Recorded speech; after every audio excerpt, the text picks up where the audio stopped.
Jeb Bush has tried to pick up a little bit on what Ben's talking about. This week he amped up his attacks. Aide to Governor Bush said, we're going to fight for it now. How's that fight going? Well, I think it's problematic, but I do think they're better off fighting than not fighting because it's a two-way flow here. Donald Trump is attacking Jeb Bush more than anybody else, which says to me that if you're in Donald Trump's world, you look at the establishment group, and that's really what everybody else is outside of Ben Carson and Carly Fiorina.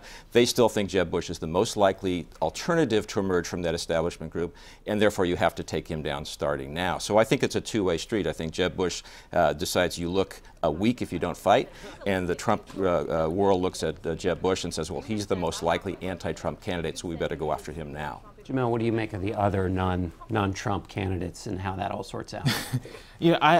I'm looking at the sort of the establishment group, and that's Jeb Bush, that's Rubio, that's Kasich, that's I think Scott Walker to a certain extent, that's Chris Christie to a certain extent. And of those people, like I said earlier, I think Rubio is the one who is going to potentially do best.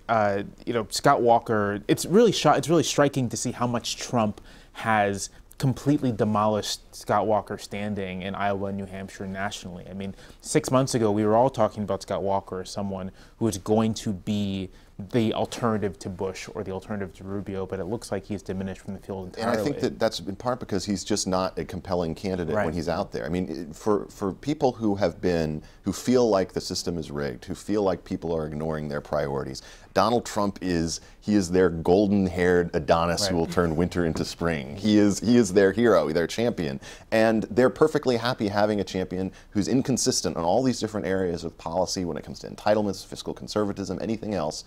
As long as he is someone who speaks to their priorities, he fights, and that's what they care about. And that's what Newt Gingrich was talking about, the winner. Exactly. The golden hair winner.